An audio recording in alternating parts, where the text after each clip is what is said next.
I want to talk for these last couple minutes here about the USC game coming up this Saturday because it's another big one.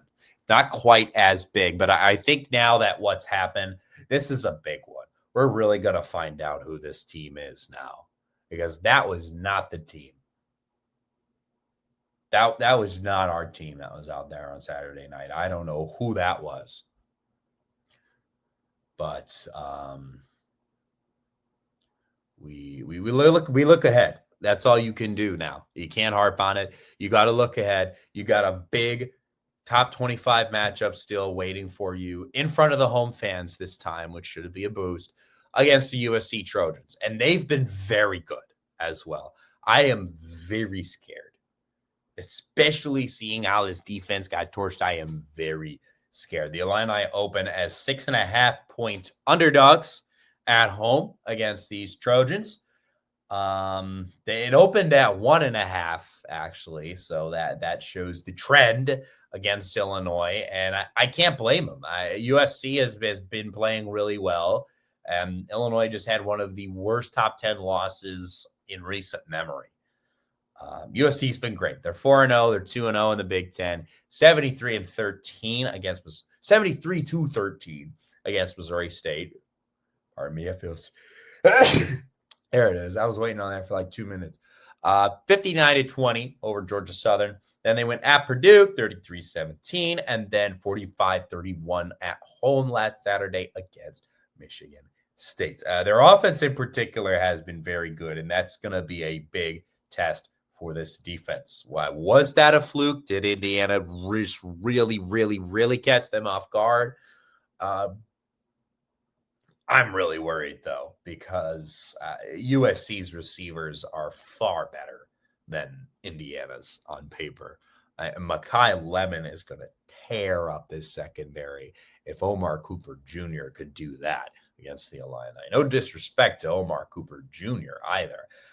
These receivers this is the best they have the best wide receiver duo in the country. I thought it might be Ohio State going into the season, but there's absolutely no doubt about that, and I'm really worried. I want to believe in this team again, but after what they did last Saturday, I can't see a world where they actually pull it out and win this game. And if they do, I'm going to be real excited. But even if they do, the outlook is still pretty bleak. But you can only take it 1 week at a time, and you can't harp on the past. You got to see what you can do.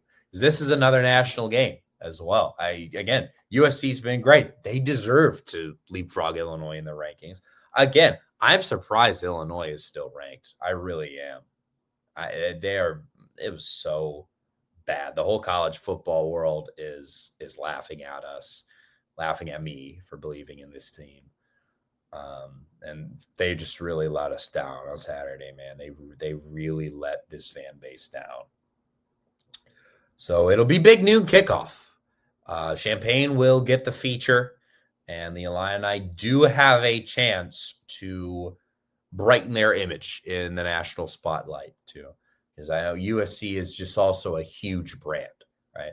I'm sure this little 5-minute snippet I'm going to post is going to get a bunch more USC comments because my old preview on USC got a bunch of hate comments, and I love it. Hey, I love it. You're passionate about your team. I'm passionate about mine. I originally predicted that Illinois was going to take this one. I was really high on Illinois' experience because USC is a very young team compared to Illinois. But clearly our most experienced positions are the biggest liabilities after that performance that the offensive line had against Indiana. I mean, I don't even know why they put them out there at that point. I mean, it was like they weren't even there. Indiana was just coming right through. The USC defense is not as strong as Indiana's from what I know about them. But if Allmeyer has no time to throw the ball, these rushers have nowhere to go. It's not really going to matter what they do. It all depends on if the offensive line is going to show up and if the secondary is going to show up against these big name receivers. That will be the key to the game for the Illini. I'm yet to see any proof that they will actually be able to do these things against USC or against anybody, really, after last week. But you have a chance now to turn the tide. 11 a.m. this Saturday. Are they just going to roll over, let the rest of the season just walk on by now that they lost to Indiana? Or are they going to show up and do something about it?